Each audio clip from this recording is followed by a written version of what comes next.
ఇదిగో పదవి అదిగో పదవి అంటూ ఊరించి ఉసూరు మనిపించారంటూ జిల్లా కాంగ్రెస్ అధ్యక్ష పదవులను ఆశించిన నేతలు ఆగ్రహిస్తున్నారు. లిస్టులో తమ పేరు లేకపోవడంతో తెలంగాణ కాంగ్రెస్ పెద్దలపై కారాలు మిరియాలు నూరుతున్నారు. దాదాపుగా ప్రతి జిల్లాలోనూ అసంతృప్తి గళాలు వినిపిస్తున్నాయి. దాంతో పంచాయతీ ఎన్నికల ముందు లేనిపోని పంచాయతీ పెట్టుకున్నానేమోనని కాంగ్రెస్ పెద్దలు చింతిస్తున్నట్టు సమాచారం. తెలంగాణ కాంగ్రెస్ కు సంబంధించి జిల్లా అధ్యక్షుల ప్రకటనతో పలు జిల్లాల్లో అసంతృప్తి జ్వాలలు చెలరేగుతున్నాయి. జిల్లా అధ్యక్ష పదవి ఆశించి భంగపడ్డ నేతలంతా పార్టీ ముఖ్య నేతలపై తీవ్ర అసంతృప్తి వ్యక్తం చేస్తున్నారు. చాలా కాలంగా పార్టీని నమ్ముకుని పనిచేస్తే ఇదా మాకు మీరిచ్చే గౌరవం అంటూ తీవ్ర అసహనం వ్యక్తం చేస్తున్నారు.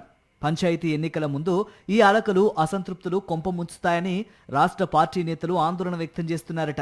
జనగామ, మహబూబాబాద్, జగిత్యాల, కరీంనగర్, మేడ్చల్, గద్వాల, వికారాబాద్, నల్గొండ, భువనగిరి, సిద్దిపేట, ఆదిలాబాద్ ఇలా పలు జిల్లాలకు సంబంధించి అధ్యక్ష పదవులు ఆశించిన నేతలు ఆ పదవులు దక్కకపోయేసరికి తీవ్ర అసంతృప్తితో రగిలిపోతున్నట్టు సమాచారం.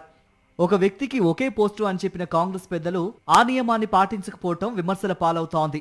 5 ఎమ్మెల్యేలు, 3 కార్పొరేషన్ చైర్మన్లు, 12 మంది పార్టీ వైస్ ప్రెసిడెంట్లు, యువజన కాంగ్రెస్ నుంచి 5 నేతలకు జిల్లా అధ్యక్ష పదవులు ఇవ్వటం పట్ల ఆయా జిల్లాల అధ్యక్ష పదవులు ఆశించిన నేతలు తీవ్ర అసహనం వ్యక్తం చేస్తున్నారు. ఆల్రెడీ పదవి ఉన్నవారికే మరలా మరొక పదవి ఇవ్వటం ఏంటని ప్రశ్నిస్తున్నారు. చాలా కాలంగా జిల్లా అధ్యక్ష పదవి వస్తుందని ఆశించిన వారికి పదవి ఇవ్వకుండా ఒకరికే 2-3 పదవులు ఇవ్వటం మంచిది కాదని అంటున్నారు. మొత్తం మీద జిల్లా అధ్యక్ష పదవుల ఎంపిక కాంగ్రెస్ పెద్దలకు తలనొప్పిగా మారిందనే చర్చ జరుగుతోంది. పంచాయతీ ఎన్నికల ముందు నేతల మధ్య విభేదాలు పార్టీకి నష్టం జరుగుతాయని కాంగ్రెస్ సీనియర్ నేతలు అభిప్రాయపడుతున్నారు.